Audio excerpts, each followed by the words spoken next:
بسم اللہ الرحمن الرحیم، تبت یدا ابی لہب وتب،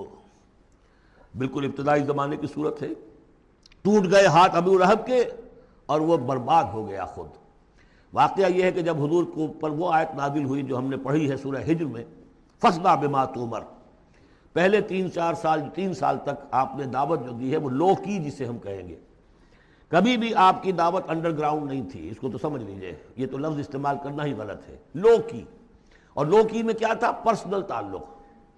پی پی کالز، لوگوں سے جن سے بھی تعلقات تھے، انفرادی گفتگو میں آپ اپنی دعوت پیش کر رہے تھے۔ پھر حکم آ گیا فاصدع بما تؤمر، اب ڈنکے کی چوٹ کہیے۔ تو آپ کھڑے ہوئے کوہ صفا پر، آپ نے نعرہ لگایا وا صباحا، یہ وہاں کا دستور تھا، تفصیل سے میں یہ بیان کر چکا ہوں، سارا واقعہ بیان نہیں کر سکتا۔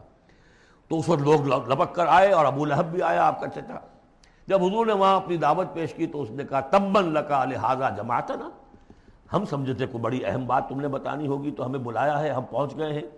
اور تم نے ہمیں اس کام کے لیے جمع کیا تھا، تو تمہارے ہاتھ ٹوٹ جائیں۔ معاذ اللہ ثم معاذ اللہ، نقل کفر نہ باشد۔ چونکہ حضور بنو ہاشم کو 2 دفعہ گھر بلا کر کھانا کھلا چکے تھے، تو اسے تو معلوم تھا یہ دعوت کیا تھی، لیکن یہ جو طریقہ آپ نے اختیار کیا تھا وہ تھا جیسا کہ وہاں پر عام الارم کے طور پر ہوتا تھا کہ کوئی فوج کی خبر آئے، کوئی فوج حملہ آور ہونے والی ہے، تو جس شخص کے پاس بھی وہ خبر پہنچ جاتی تھی وہ کپڑے اتار کے مادر ذات برہنہ ہو کر کسی اونچے مقام پر کھڑا ہو کر نعرہ مارتا تھا وا صباحا، ہائے وہ صبح جو آنے والی ہے، غارت گری والی صبح۔ تب لوگ سب دوڑتے تھے، جہاں تک آواز پہنچ گئی، جہاں تک نگاہ دیکھ رہی ہے کہ ننگا کھڑا ہوا ہے ایک آدمی اونچائی کے اوپر، دوڑتے تھے لوگ کہ کیا خبر ہے اس کے پاس۔ حضور معاذ اللہ ننگے ہونے کا کوئی سوال نہیں تھا، لیکن آپ نے آدھی بات ان کی اختیار کر لی جس کے اندر کوئی قباحت نہیں ہے، کہ آپ کھڑے ہوئے اور آپ نے وا صباحا کا نعرہ لگایا۔ وہ صبح قیامت کی خبر دے رہے ہیں، وہ خبر دیتے تھے جو صبح ہوتی تھی غارت گری کی، دشمن آ کر حملہ کرے گا، لیکن وہ بھی تو صبح قیامت ہے۔ بات کوئی تو ہنسی کی نکلے، خندہ صبح قیامت ہی صحیح، صبح قیامت بھی تو ہے نا آخر۔ تو اس نے کہا آپ تمہارے ہاتھ ٹوٹ جائیں، تم نے اس کام کے لیے بلایا تھا۔ تو فرمایا تبت یدا ابی لہب وتب، اے نبی جیسے آپ کے دشمن جنہوں نے آپ کو کہا کہ اس کی تو دم ہی کٹ گئی، وہ ہوں گے جن کی دمیں کٹ جائیں گی، جن کا نام لیوا کوئی نہیں رہے گا۔ اسی طریقے سے جس نے کہا ہے کہ آپ کے ہاتھ ٹوٹ جائیں، ہاتھ اس کے ٹوٹ گئے۔ یہ تو چند سال کے بعد کی بات ہے،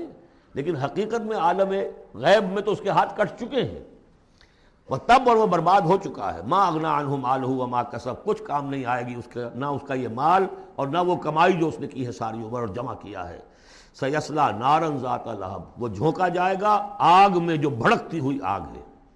اور لہب کا لفظ جو ہے اس کے اپنے نام میں بھی شامل تھا، یہ صنعت لفظی کہلائے گی، ابو لہب، کیونکہ وہ بہت ہی سرخ و سفید رنگت کا، بہت جیسے کہ انگارے جیسا اس کا رنگ تھا،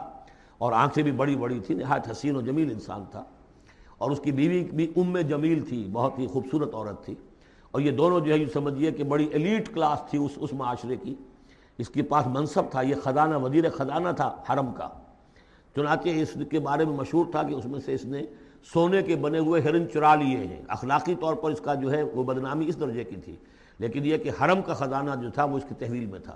تو بڑا اونچا منصب دار تھا۔ تو اس کے لیے یہ کہا کہ جیسے یہ دہکتا ہوا انگارہ ہے، اس کو رنگ ہم نے دیا ہے، ایسی ہی دہکتی ہوئی آگ میں ہم اس کو جھونکیں گے، وامرأتہ، اور اس کی بیوی کو بھی۔ کیوں؟ یہ بھی اتنی ہی دشمن تھی حضور کی جتنا کہ ابو لہب دشمن تھا حضور کا، بلکہ یہ کہنا مشکل ہے کہ بیوی زیادہ دشمن تھی یا یہ کہ یہ شوہر زیادہ دشمن تھا، دونوں۔ اور میں بتا چکا ہوں آپ کو سورہ تحریم میں جو 3 مثالیں آئی تھیں، بہترین عورت بدترین مرد کے گھر میں، فرعون کی بیوی آسیہ، بدترین عورتیں بہترین لوگوں کے گھر میں،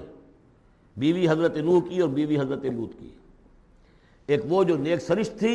اور نبی کی گود میں پلی، وہ حضرت مریم سلام علیہا، اور یہ بدترین شوہر اور بدترین بیوی۔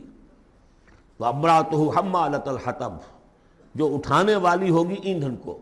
عام طور پر لوگ سمجھتے ہیں کہ وہ بخیل تھی، وہ ایندھن لے کے آیا کرتی تھی، یہ بات نہیں تھی، وہ بڑی اس معاشرے کی جو ہے وہ بڑی، جس کو آپ فرسٹ لیڈی کہتے ہیں، اس طرح کی خاتون تھی۔ اصل مطلب یہ ہے کہ یہ اس وقت جو حرکتیں کر رہی ہے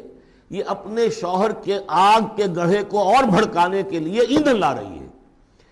فی جیدہا حبل من مسد، اس کے گلے میں جو یہ ہار پڑا ہوا ہے موتیوں کا، حقیقت میں یہ اس رسی کے مانند ہے جس رسی کے اوپر یہ اب جائے گی آخرت کے اندر تو وہ لا کر ایندھن اس میں باندھ کر اور جہاں شوہر جل رہا ہوگا وہاں پہ اس کو ڈالے گی اور دہکائے گی اس آگ کو.